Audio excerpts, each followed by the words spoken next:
College football fans, welcome back or welcome in to the Touchdown Black and Gold vlog, the only channel where we examine, discuss, celebrate, and honor all things college football across the entire college football landscape. I'm your usual host, Blair Parks. It's great to be back with you for today's episode. Before I move into what's on tap for this episode today, I've got to give a big ups and a big thank you. My previous episode, which was my reaction and recap to the Big Ten title game, Iowa versus Michigan, ended up being one of the most successful episodes to date here on the Touchdown Black and Gold vlog. So I want to say thank you for all of you who viewed, who commented, who subscribed.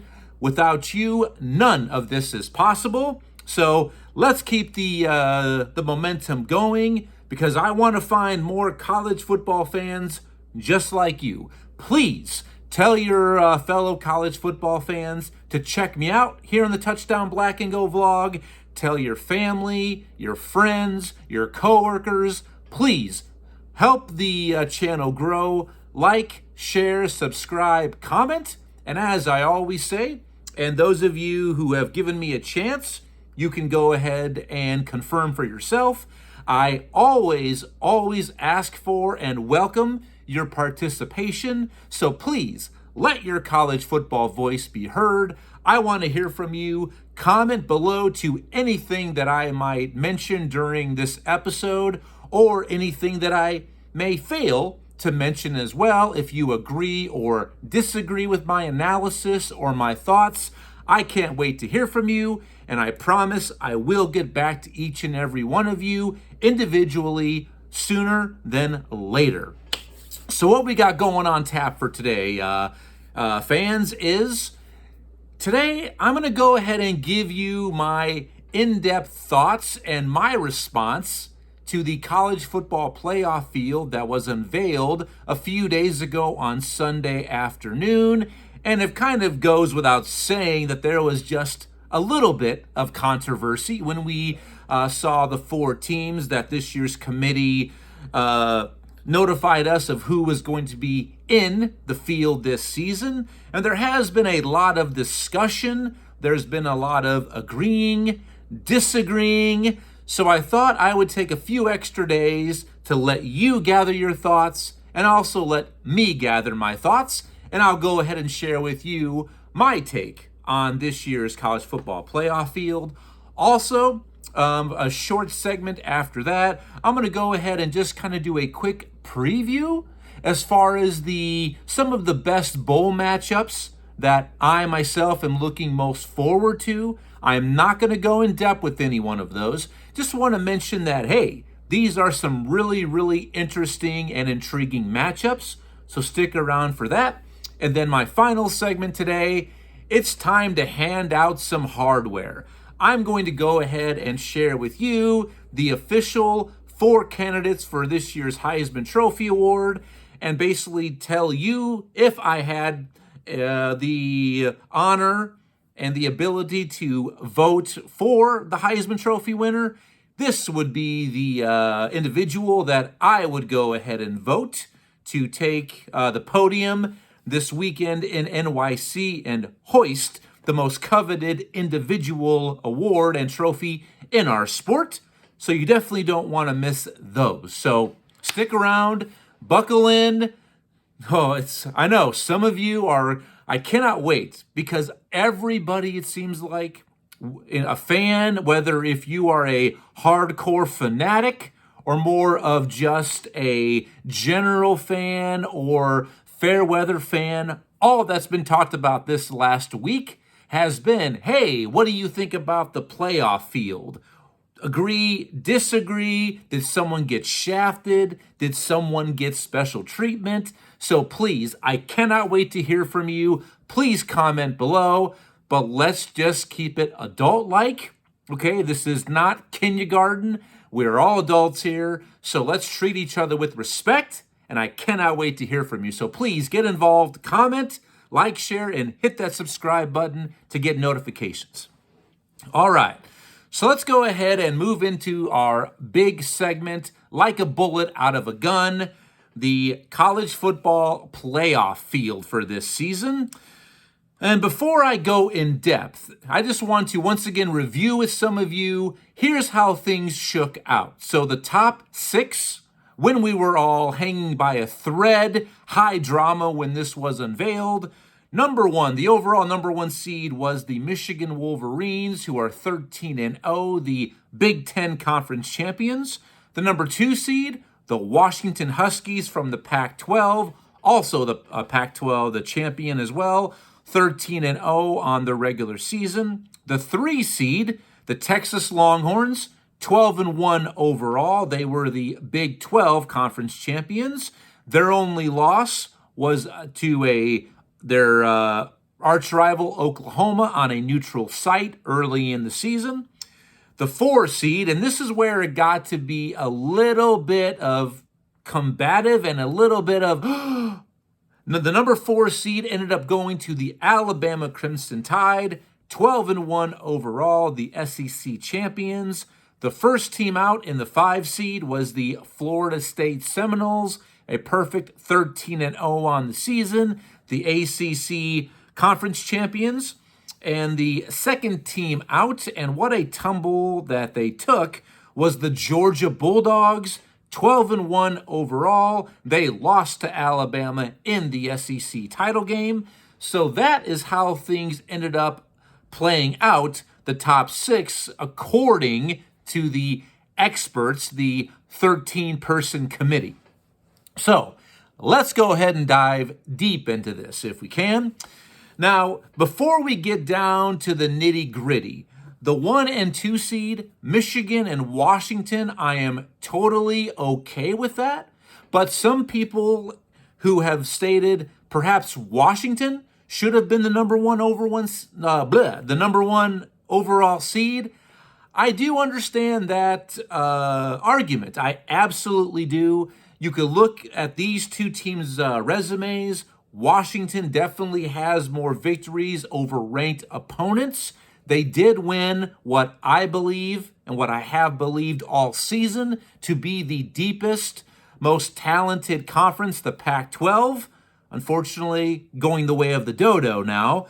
So I would have been totally okay with having Washington the 1 seed and Michigan coming in the 2nd spot, but I can't complain too much because both of these teams are worthy to be the top 2 seeds overall. The 3rd seed, Texas, I ended up being okay with this as well. I had no problem with the Longhorns getting in. When it comes down to it, they took care of business in their conference. They avenged their 1 loss against Oklahoma and ran the table after that. And they did score the best non-conference victory of the year. Week 2, if you can go ahead and rewind that far back. Here's my rewind button. Stop. They went into Tuscaloosa, defeated Alabama and Coach Nick Saban, and left Tuscaloosa with a victory. Hands down the most impressive non-con victory of the season by any team. I was totally fine with Texas being the 3 seed. Now it gets down to where all the drama was.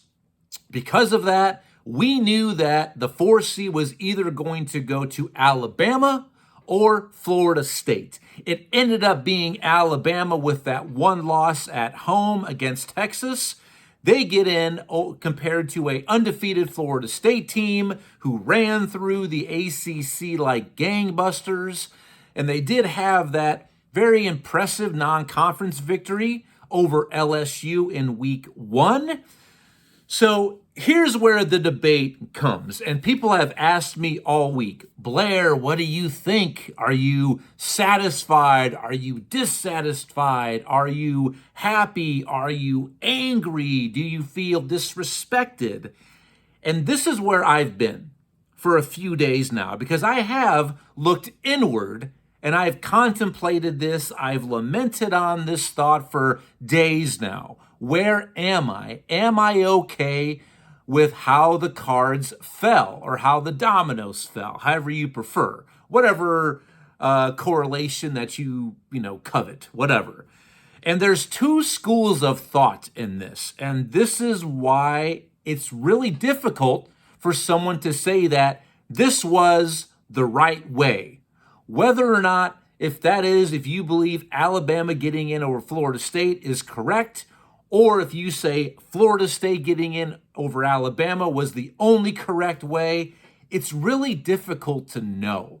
I know that seems like a very safe answer, but just bear with me. Plus, it's also my job on the channel to play devil's advocate, all right? So there's two schools of thought when it came down to selecting the 4 seed. There is that argument in comparing most deserving teams or against the best teams, because they are similar, but they are absolutely different. Now, in a perfect world, the committee would try to morph both of those two together. We want to match up and select the best teams and also the most deserving teams for the best matchups to claim a national champion. And obviously, if this was the next season, both of these teams would be in, because if you have forgotten or if you are unaware, next season we expand the playoff to 12 teams. So next year there wouldn't have been any of this drama. It really more or less been, okay, what's the seeds going to be compared to who gets in, who's left out. All right? So those are the two schools of thought here. What do you covet more? A deserving team or a best team, the better teams? Who should we select? All right? And looking at this, I'm going to start off with the deserving argument, okay? Florida State did everything that they could to get into the college football playoff field. They defeated and played everybody ahead of them on their schedule.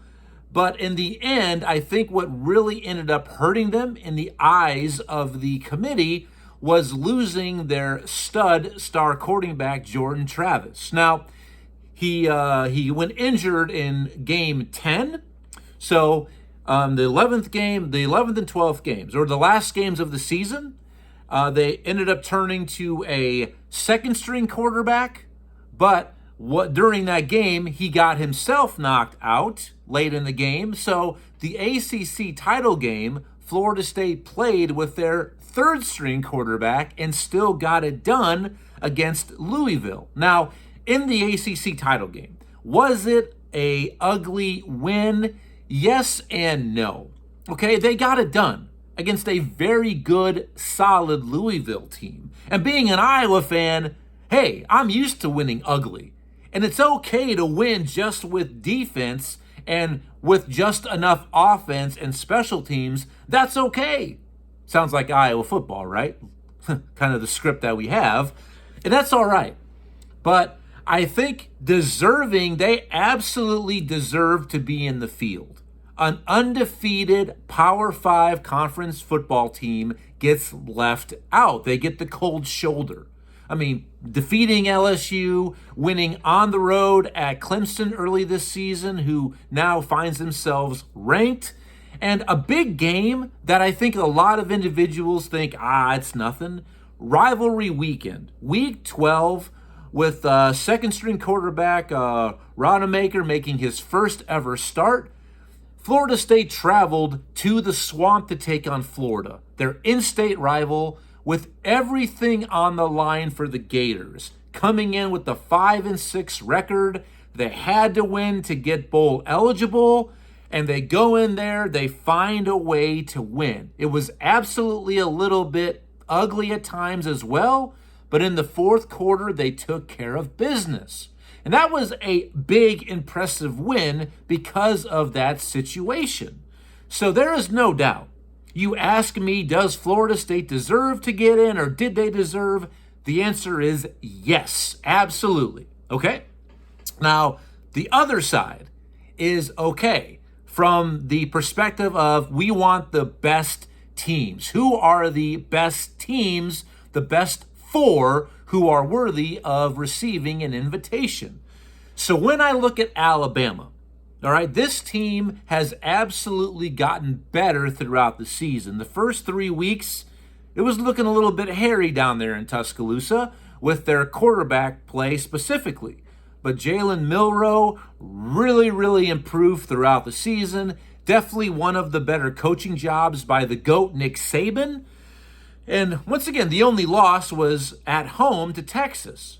But keep in mind, that is a home loss. And kudos to Alabama and Texas for both scheduling that game, because that takes a lot of brass cojones these days. A lot of programs fail to schedule these type of matchups because they know eventually it could hurt them more than help them. Or what they'll do, they'll schedule these matchups on a neutral site, but these two did home and home on campus sites, and I love that. So kudos to those two programs. Alabama recovered. They ran the table in the SEC. They get to the title game, knock off the two-time defending Georgia Bulldogs, which it was incredible to see them drop 5 spots, by the way, too. I did not see that coming, to tell you the truth. But when I look at just the eye test, okay, Alabama, I believe, is the better team right now. Because of Jordan Travis being out for Florida State, Alabama is simply the better team. And that's no disrespect to Florida State. Not at all, all right? I sympathize with you. And I'll talk more about that here in a little bit. But if you look at it from the best teams, for resumes, eye test, which they claim that doesn't really affect the committee's decision, but come on, we all know it does, that they probably got the 4 best teams in. Because you can't take Alabama and not take Texas. So that's why I was totally fine seeing Texas in the 3 spot. They deserved it. All right? So, and I think a lot of Florida State teams, or Florida State fans, excuse me, I do my own stunts here on the Touchdown Black and Go vlog, by the way, that I think when a lot of Florida State fans saw Texas being unveiled in the 3 seed, I think some butt cheeks probably started getting a little bit puckered up because they kind of knew how this was probably going to play out. All right? And if you look at my conference, if you watch my conference championship pick episode, this is exactly the 4-team playoff that yours truly said was going to happen. Based on the wins and losses that weekend when I picked those games, this is the playoff field that I predicted. And it did come true. So, overall, how do I think about this? Do I agree with the decision? Am I satisfied? Am I angry? Do I feel disrespected? Have I lost some interest in the game or the event? The answer is no, I have not. And unfortunately, I am satisfied. Overall, I am satisfied with these 4 teams. I cannot be upset. I think it could have gone either way. But once again, to kind of split hairs here, if I had to be Two-Face from Batman, or if I did have a double personality, deserving Blair would say Florida State. So in this case, I would be very distraught and upset because they deserve to be in. This Blair, as far as I want the best teams, I'm happy. And overall, I am satisfied with how this played out. And Florida State, I feel awful and terrible for the you players, the coaches, the program as a whole, all of you Seminole fans, Seminole Nation, the community of Tallahassee. I sympathize with you. Because not all that long ago, my Iowa Hawkeyes were kind of in the same situation. 2015, Iowa went 12-0 in the regular season. Going into the Big Ten title game, found themselves in the 4 seed. But from week 8 and on, when Iowa was in the top 6, people were saying exactly the same thing. Iowa doesn't deserve to be that high. They haven't played anybody. And that was true. That year, the outlier was Iowa didn't play Ohio State, Michigan, or Penn State. So people were saying, they don't deserve it. How can they be one of the best teams in the nation? Look at their schedule. And plus, they're Iowa. I mean, they're not big news. Okay, they're not legit. All right, nobody cares. They're not a consistent winner. All right, so they faced off against number 5 Michigan State. Michigan State did beat us on an epic closing drive. Sorry, Iowa fans, to open up an old wound. But so with that victory, Michigan State got into the playoff, and Iowa, I believe, was the second team out, I think, when it came down to it. So I do understand where you're coming from, and I feel awful for you. But overall, I'm satisfied seeing this. I just am. So let me know what you think. Comment, like, share, subscribe. I can't wait to hear from you. So other thoughts I have about the playoff committee here, I'll share those here afterwards. So this is what we have. Here is how the New Year's Six Bowls shook out when all was said and done. The college football semifinals, January 1st, the Rose Bowl. It'll be number 1 Michigan versus number 4 Alabama. Later that night on January 1st in the Sugar Bowl, number 2 Washington versus number 2 Texas. The Fiesta Bowl will be number 8 Oregon versus number 23 Liberty. The Liberty Flames claim the Group of 5 New Year's Six Bowl bid and berth. Congratulations to the Flames. The Orange Bowl will be the aforementioned number 5 Florida State versus number 6 Georgia. The Peach Bowl, number 10 Penn State will take on number 11 Ole Miss. And the Cotton Bowl, number 7 Ohio State will square off with number 9 Missouri. So that's how the final New Year's Six Bowls were determined. Now, my closing thoughts on the College Football Playoff Committee, what I ask for, and since they definitely choose better teams and the best teams in their eyes compared to deserving, fine, just don't be hypocrites. Be consistent about what you do, and there definitely was one huge inconsistency that I could see why would infuriate Florida State fans even more, or those who believe that Florida State got the shaft in this, is when you look at the number 23 Liberty Flames.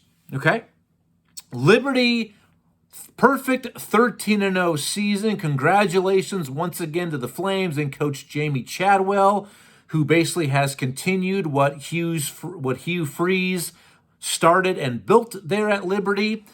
Conference USA champions. But here's the thing. When you look at their schedule this past season, now granted, this was their first year as a Conference USA affiliate. Previous seasons, they were an independent. So I get it. You can't always schedule. You don't make your schedule a year out. But when you look at their schedule, they did not play a single, not one, Power 5 conference opponent. I mean, I believe their strength of schedule was one of the worst in the entire nation, if not the worst, okay? And that's something else I forgot to mention. The strength of schedule, when you compared Alabama and Florida State, was not much of a comparison. As far as their big wins and who they played, the overall records of their opponents, that absolutely went Alabama's way, which does matter as far as strength of schedule. Sorry, it just does. But getting back to it, Liberty did not play anybody that you would say is legit. They did not play a single ranked opponent all year either, okay? Not taking anything away from their season, but listen. Then you look at what happened in the American Athletic Championship game, all right, between Tulane, who came in ranked number 22, and SMU. Now, Tulane coming into that game was a perfect 12-0. They were the darlings of the non-Power 5 last year in the Cotton Bowl when they took out USC and Heisman Trophy winner Caleb Williams, and they were absolutely in the catbird seat to repeat and go to the New Year's Six yet again this season, but SMU knocked them off in the American Athletic Championship game, a game which, not to brag, but I did tell you was going to happen. I got 7 out of the 10 championship games right, by the way. Just saying, 70% isn't bad. But SMU took care of business. So they are your American Athletic champions. They have a record of 11-2, and they finished 1 spot behind Liberty, ranked number 24. Okay? Yes, Liberty has a better record than SMU, but look at what SMU did. Right there, defeating an undefeated ranked Tulane team. Some would say, how does that not make SMU a better football team? And also during the season, their 2 losses for SMU were to a very good Oklahoma team, which I believe is ranked number 12, and it was a close game. I believe it was like 11-28, so not a blowout, but not really close, but still respectable. So they lost one of those 2 games to Oklahoma, and the other game to last year's college football playoff participant. They lost at TCU. So they played much tougher competition. So I thought SMU was going to be picked for the New Year's Six and higher ranked, but they chose Liberty. And when asked that on national television, what did Boo Corrigan say, the chairman committee? Well, Liberty, they definitely took care of business. They were the more deserving team, which is probably true, being 13-0, but right there, the hypocrisy of that. When SMU absolutely is the better ball team based on what they did. So Alabama gets in being the perceived better team than Florida State, but SMU doesn't over Liberty. It made no sense. It was not consistent. That really irritated me, and for good reason. Let me know what you think about that, because I want to hear from you. I was very, very surprised when I saw that they took Liberty, who was higher ranked than SMU. I just was very surprised by that. But that's all I have to say about the college football playoff unveiling. I've got it off my chest. Hopefully I'm not going to lose any of you. You might say, Blair, you're full of it, you dirty SOB. I'm sorry, but overall I'm satisfied. But like I said, there's no right or wrong with this. It really just depends on what you believe matters the most. Deserving or best. And this is why next year the 12-team playoff cannot come any faster. It's got to be here. Hallelujah. Thank the Lord above. All right. So I'm moving to my second quick segment. Man, I am so excited and so giddy. Bowl season is upon us. It's the most wonderful time of the year that there's some very, very intriguing matchups. And I looked at these matchups, and off the cuff, I made note of the 5 that I think I am most intrigued with, based on teams and styles, tradition, history, fan base. I am really, really stoked. I mean, there's not a bowl game that I don't get excited about, but the following 5 are the bowl games that really, really get me going. And yes, I'm not going to mention the Citrus Bowl. Congratulations, Iowa, and our fans were heading south back to Florida. In the Citrus Bowl, we got number 21 Tennessee. Not a great matchup, not a bad matchup. Not going to say much more about that today. I'm definitely going to have an in-depth Citrus Bowl preview and prediction show, so you got to wait a couple weeks for that one. But the following 5 bowl games I am really stoked about. First, the Armed Forces Bowl. James Madison, the Dukes, congratulations. You are set free. Let my people go. James Madison takes on Air Force. And what a great matchup of different styles. We know Air Force and the triple option, the wishbone hybrid that they run. James Madison, congratulations. They get to their first ever bowl game in program history. This is only their second season transitioning from the FCS. Initially, they were not allowed to participate in a bowl because of this stupid, out-of-date rule the NCAA has about You have to be NCAA Division I FBS for at least 2 seasons.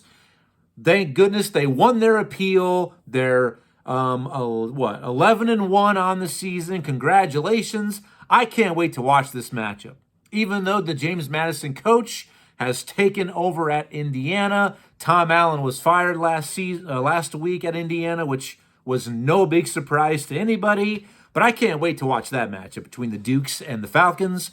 Next, the Alamo Bowl. I am excited about this game down in San Antonio. Number 12 Oklahoma takes on number 14 Arizona. Two of the most highest powered offenses in the nation. Arizona probably finished the hottest of any team in the nation down the stretch. I mean, legit wins for Coach Jedd Fisch out there at Tucson. A great comeback story for the Arizona Wildcat program. Going to be a lot of offense in that game. But watch out, Oklahoma. Arizona does play a good physical brand of defense, though. Can't wait to watch that one. Now, next one, the Tony the Tiger Bowl. Yes, that's a legit thing. The Tony the Tiger Bowl, number 16 Notre Dame takes on number 19 Oregon State. I love this matchup because it's similar styles.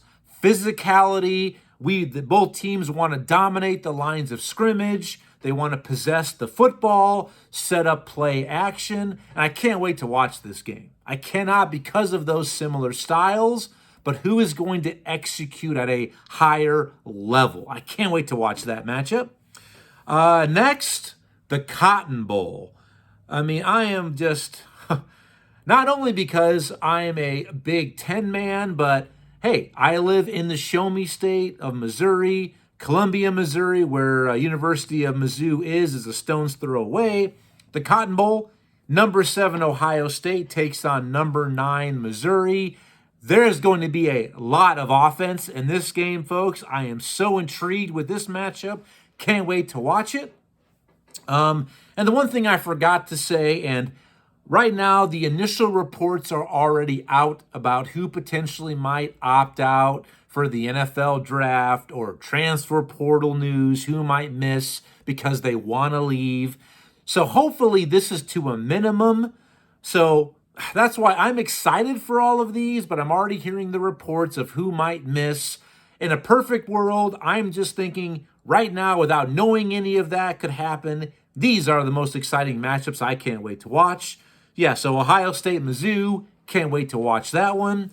And number one would be the Citrus Bowl, to watch my beloved Iowa Hawkeyes. I mean, if I could only watch one bowl game a year, it would be Iowa's bowl, but I'm a traditionalist, I'm a Big Ten guy, and I believe that it is the most sacred cathedral and holiest of ground in our sport. And plus, I just think it's the best damn matchup of bowl season.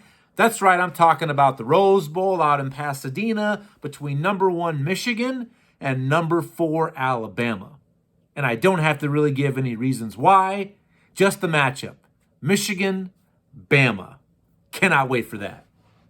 All right, please get involved, comment, like, share, subscribe. Let me know what you think. Now, my final quick segment today is going to be time to claim some hardware. Who is deserving to be this year's Heisman Trophy winner? Let me review with you the 4 finalists and candidates for the Heisman Trophy this season. In alphabetical order, they are LSU quarterback Jayden Daniels, Ohio State wide receiver Marvin Harrison Jr., Oregon quarterback Bo Nix, and finally, Washington quarterback Michael Penix Jr. And I saw this coming, guys, because when I look at the finalist list, if you watched my first episode prior to the season kickoff, my Crystal Ball Bold Predictions episode, I got 3 out of these 4 Heisman Trophy finalists correct. I had Jayden Daniels, had Marvin Harrison Jr., had Michael Penix. I did not have Bo Nix. I thought Caleb Williams would at least be invited back, last year's Heisman Trophy winner. So I was pretty damn close with this, and I was. So based on these 4's accomplishments, what they mean to their teams, their stats, how they've looked on the field, how the seasons have gone. This is a tough decision for me, but I'm going to go with the individual that I picked also in that bold Crystal Ball Bold Predictions episode. Marvin Harrison Jr., I think, is the best playmaker this season in college football. The guy can absolutely, boom, score like that. I think he's the best playmaker. Oregon quarterback Bo Nix, if you like stats, he's the most deserving of these finalists. The guy has been spot on. I mean, the completion percentage has been absolutely incredible. Michael Penix Jr., the Washington quarterback, when you look at what his team has accomplished, I mean, probably has the best resume overall as far as their wins against all of the ranked teams that they've defeated head-to-head. So I think team accomplishment would go to Michael Penix. But for me, the best player this season, who also hands down to me means the most to his team, and it's pretty apparent because when he wasn't on the field, they were a completely different team. My Heisman Trophy winner, both now and preseason, it has to be LSU quarterback Jayden Daniels. I mean, LSU's defense, horrible.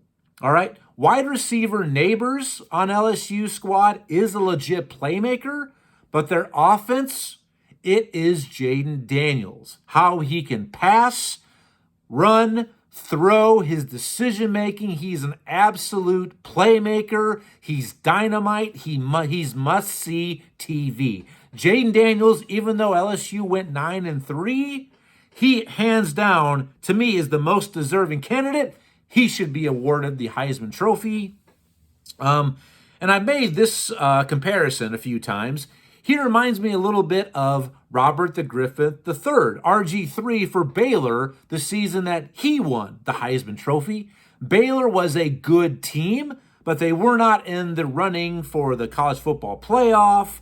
But he hands down was the best player in the game and most important person on his team. You take Jayden Daniels off LSU, they're a 7-5 ball team, maybe even 6-6, which is hard to fathom based on how they played last season and that they're LSU. So he's my Heisman Trophy pick, and that's the person that I would be betting on if I were a betting man.